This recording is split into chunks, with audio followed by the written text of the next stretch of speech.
This video is sponsored by... Nope, still not there. You would think the hardcore Gravity Falls fan would have gotten into this one show much sooner considering its associations. No, not that one. There you go. But you'd be wrong. 5 whole years of wrong, apparently. Welcome to the consequences of adulthood, kids, where time, dreams, and aspirations come to get severely postponed. Yeah, that's it. Honestly, knowing the amount of people associated with Gravity Falls that worked on this, including even the former's creator in some instances, I'm genuinely curious where all this reluctance came from. Maybe it's the fact that I was in college during its initial airtime. Maybe it's the fact that I didn't want to cough up $8 on a Disney Plus membership just for one TV show. You'll never get a cent out of me! Or maybe the fact that not every episode was available in Disney Plus's Mexican server soon enough. I don't know, but one way or another, I had my reasons to be hesitant throughout the years. Either it was too inaccessible, missing out tampered with my sense of morale, or both. Cut to recently, my new cell phone comes with an iTunes gift card and I can use some of that for a Disney Plus membership. And well, here we are now. Most of my thoughts are positive, but for the sake of impartiality, I'd like to start with the negatives for once. With all that being said though, I got several things to say about all 3 seasons of Amphibia, and ideally, I'd like to split those thoughts into 3 videos. One for each season, because otherwise we'd be here all day. Yeah, probably even longer than that. So, Season 1. At a glance, this show just radiates Gravity Falls energy just from the art style alone, so I more or less had an idea of what was coming. Given the fact of its reputation for being one of the few Disney shows that has, well, let's put it nicely and say, enough thought put into it for its own good. I think I was safe in assuming that Amphibia's pacing and narrative would have a lot in common with Alex Hirsch's magnum opus. The genuine comedy, the overarching and thoughtful narrative, the thorough character development, and a lot of humor that goes over kids' heads. Although not so much of that last one, surprisingly. It's easy to get inspired when you work with such a talented guy, and since both parties had the same publisher, I'm really not holding anything against Matt Braley or his crew in that regard. With that knowledge and the fact that I know there's 3 seasons, I knew Season 1 would more or less be what I expected. Engaging filler episodes, quirky townsfolk, more than occasional character growth, the whole Monster of the Week shtick, and a relatively climactic season finale. At least in comparison to the latter 2. But to the show's credit, all these criteria actually amounted to playing a part in the series' conclusion rather than just showing progress. Not that the latter is ever a bad thing alone. Either way though, we'll talk about that more when we get to Season 3. But I will say that a whole season set in what's more or less just Wartwood really does drag on, and watching it blind, I kind of felt like I had to sit through it all to avoid missing something potentially important. Artistically, having a whole season in the same place is not pleasant to the eye, and it shows a minor lack of creativity with the setting. Given this established repetition, it felt like a sign that I could have skipped several episodes without missing out on much of value, and I was right. The one with Anne's acne, the bug ball game, the night at the inn, just to name a few. There's plenty of episodes you can skip without missing out on too much by the end. Not to undermine the messaging in some of these, to say the least, but some of these morals had no real application or value for Anne as far as her growth is concerned. Or at least she already had more than enough without it. I get that Anne's growth as a person plays a part into the narrative, especially in the 3rd season, and I agree this is an important part of the process, but I think she had a tiny bit more than what she needed in that regard. And the writing's not really subtle about her development, especially throughout the 3rd season, but we'll get to that when the time comes. If this show wasn't a whole 3 seasons long, maybe I wouldn't have any gripes as far as my patience is concerned. There's a reason I really appreciate the conciseness of 2 seasons with Gravity Falls. Some would argue that a few valuable elements were left unexplored with the latter season because of it, but for the most part, the pacing turned out excellent nonetheless. Heck, it's a part of the reason it's still getting content 8 whole years after its finale.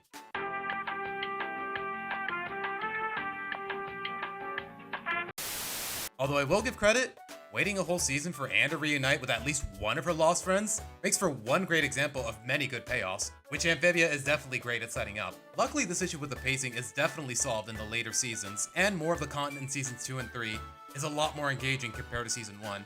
With all that being said, let's focus on some positives. The leads are perfectly charming, Anne is amiable and a bit of a slacker, but keep in mind that it's just the 1st season.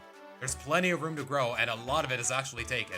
Though I will say, how the hell do you not get uncomfortable being half barefooted all the time, in a swamp of all places, let alone with the leaves stuck in your floofy ass hair? It's one thing when character designers want visible traits to stand out, but you gotta draw the line somewhere, man. I can explain. Oh, I thought you'd keep yelling over me? Okay, I can explain. When you want your character's design to be unique, at least when it's just a human, I think you should work with what's more or less natural, even in an unnatural world like this one. A rare hair color? Okay, rare outside of anime. An accessory with a unique pattern? Maybe even the shape of their head if you're feeling pushy.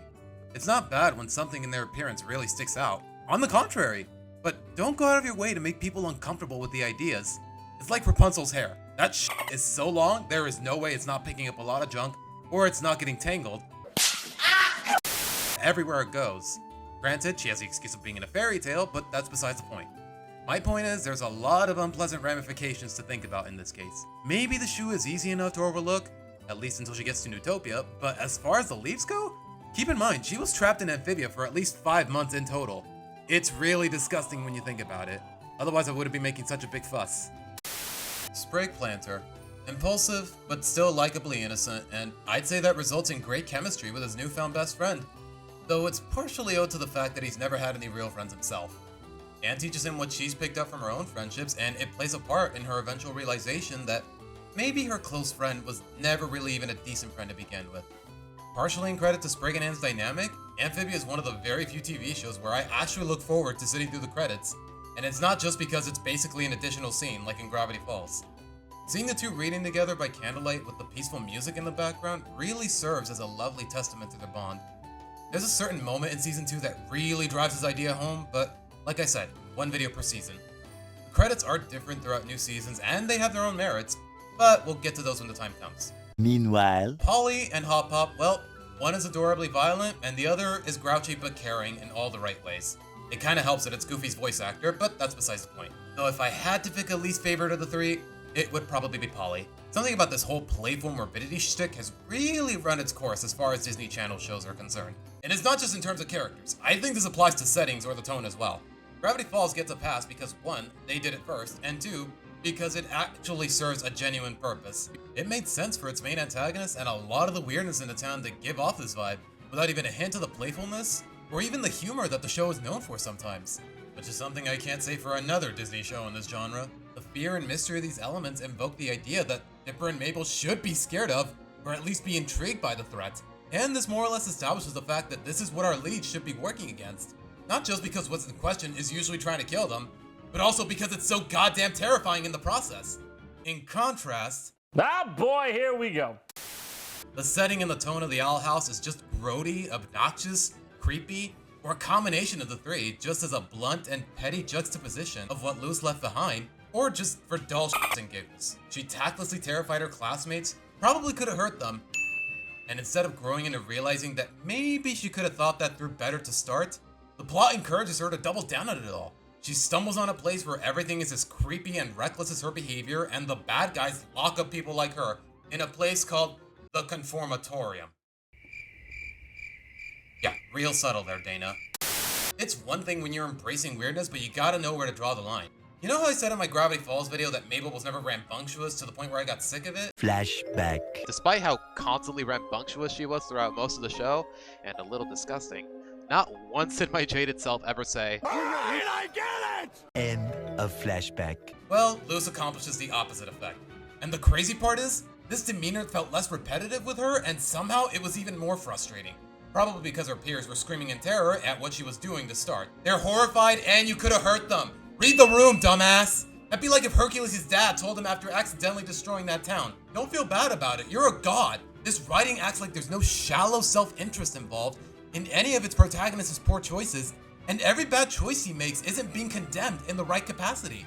Even the show with the slogan that encourages you to embrace weirdness eventually implies well enough that it can go too far if you're not careful. Their iconic main villain is arguably the epitome of weirdness. It's called Weirdmageddon for a reason. Okay, I'm getting a little too worked up. I'm a little exhausted from using Gravity Falls as a point of reference in this video, but take a look at these moments from my favorite episode of Season 1. I'm so glad I can talk about this episode again. When Mabel ultimately learns that being silly is not inherently a bad thing by the end of the episode, it's easy to read between the lines either way. Being weird can actually backfire and have dire consequences. She had acknowledged that her silliness, and by extension weirdness, is the reason she got caught by the cops while uncovering a conspiracy, resulting in her and her brother getting kidnapped. It's okay to be weird, but figuratively speaking, there's a time and a place. And the Owl House's writing just cuts the middleman, scraps the nuance, and makes the whole place weird just for the hell of it. Case in point, the main setting is literally a giant corpse. And I'm not talking giant robot or plant titan like in Xenoblade. They get a pass with their age rating anyways. I'm talking fleshy, bloody, and downright decrepit cadaver. You know, for kids. Na-na-na-na-na. On top of all that, the tone just loves shoehorning this shtick either just as a bland excuse to raise the stakes, or for empty laughs. One of the leads literally gets decapitated, and apparently she can survive it, but that didn't stop her from acting like she couldn't at first. Why? No reason. Na-na-na-na-na. Take a look at Discount Hogwarts over here. I mean Hexside. They got a school bell that screams in pain when it goes off. Why? No reason. Or how about this? A locker that spawns legs and chases you with murderous intent. Why? No reason either. Oh, how about this? A detention room where these horrifying snake monsters cocoon you and drain you of your free will until you behave. Jesus, man! Oh, no reason either, by the way. I swear, it feels like this series is just a bunch of rejected Gravity Falls concepts and DeviantArt OCs slapped together with a bootleg Harry Potter skin.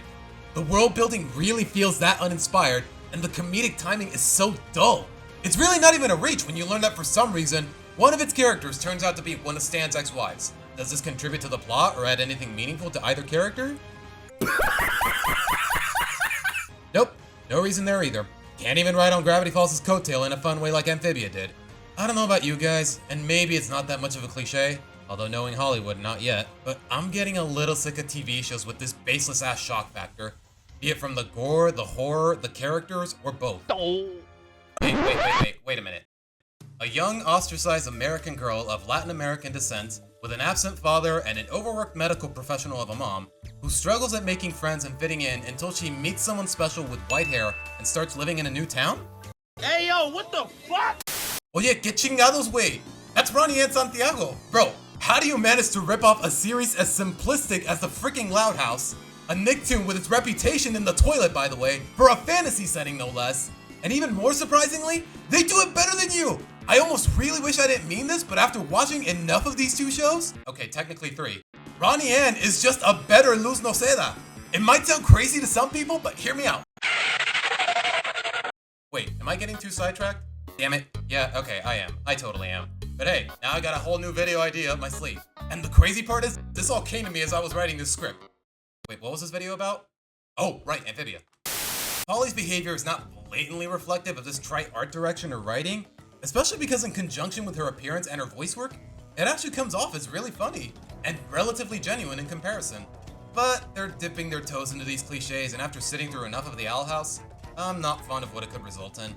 Baseless horror, morally inconsistent messaging, and just egotistical writing, man. For better or worse, and for all I know, these precautions were all in vain anyways.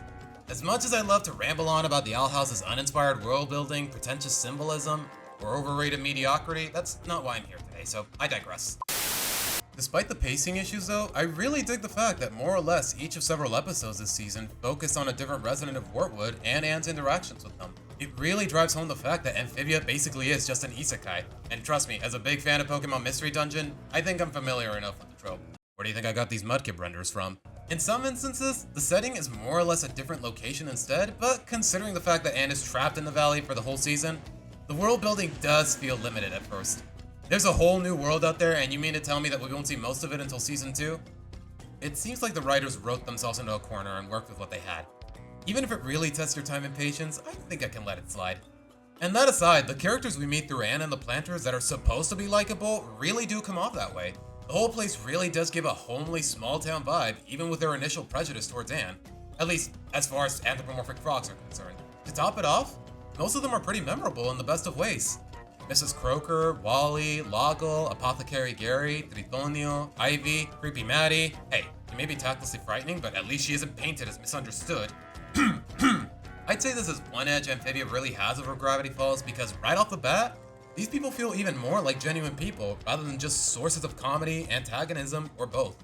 Case in point, as much as I really do appreciate Pacifica's growth throughout Season 2, Hirsch himself admitted that she was just meant to be a foil for Mabel at first. Yo, shoutouts to sassy rich girls who get humbled through great character arcs. Gotta be one of my favorite genders. No, not you. Speaking of blonde antagonists, though, there's not too much I can say about Sasha Weybrat without going past Season 1, but everything we got up to this point was compelling and very insightful. As soon as Anne alluded to her friends' crude methods in the first episode, I more or less had a small idea of what was going to happen, and it's done well enough to start. I'm no stranger to sticking with toxic friends who encourage or pressure you into bad behavior, take you for granted, pick on you for things you shouldn't be ashamed of, and chickening out when it's time to stand up to them. Eventually you realize how much they trivialize you when you surround yourself with better people. Or in Anne's case, you just get stuck with them. Looking back at it, the Toads locking up Sasha for as long as that lasted was arguably what she deserved at first. But seeing her more or less double down on her controlling ways by winning over Grime and the Toads, while literally behind bars, mind you, was such a power move that matches her character perfectly, even if it was owed to the dumb luck of the Heron attack. Although to be fair, she did indirectly provoke it without knowing any better. It was only a matter of time before she bargained her way out of there, and she got the opportunity regardless. She knows how to win people over anyways, and she gets Grime in on this shtick. But more often than not, it's clear that she does this for shallow reasons such as a sense of control or self-preservation, and the writing implies well enough that she's in the wrong for the most part. And it's not just because she ends up employed by a notorious asshole. She shows she cares about Anne and Marcy to a degree, but it's clear enough that she wouldn't hesitate to hurt either of them for her own sake, emotionally or maybe even physically. As far as Anne is concerned though, Sasha eventually gets her comeuppance and becomes better for it. Anne learned from Sprig and to some extent, the residents of Wyrtwood how real friends should treat you and what you can learn from them, or even what they can learn from you. Which is really saying something because most of Wyrtwood didn't even like her at first. So when the time came to clash with Sasha to save Hop Pop from a public execution, she caught on to how shitty of a friend Sasha ultimately was. Partially thanks to Sprig in those very moments. And soon enough, Sasha realizes that too. All that was left to do was for Anne to put her in her place, figuratively and politically. Sasha catches on to that herself pretty organically after losing the duel, and in the heat of the moment, she realizes that her grasping at a sense of control didn't pay off for once, resulting in her wondering if she never even deserved Anne as a friend to begin with. All that had gotten her that far in life, her attitude, her methods, and just her way of thinking in general, failed her when it mattered the most. So it makes sense that she let herself fall to her death, despite the fact that Anne was willing to save her, and despite the fact that she presumably would have even forgiven her for everything she did.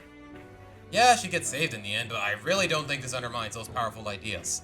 All the while, Anne has to live with the consequences of doing the right thing. When she first got here, her main goal was to find her friends and find a way home. Simple as that. Considering the terms she ended up on with Sasha, things more than likely won't ever be the way they were, even if she did pull that off.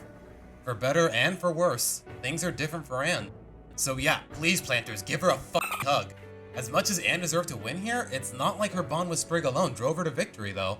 She learned how to use a sword in her time in the valley, and she had already grasped the motivation to protect the Planters and frogs in general when they needed her long enough before this duel.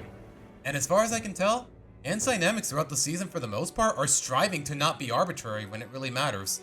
The people she's shown to spend dedicated time with do contribute to her growth or to the eventual climaxes throughout the series. This writing got to the heart of the emotions, and it all adds up. I'd love to praise the strong sense of continuity more, but I can't go into more details without going past season 1. So with all that being said,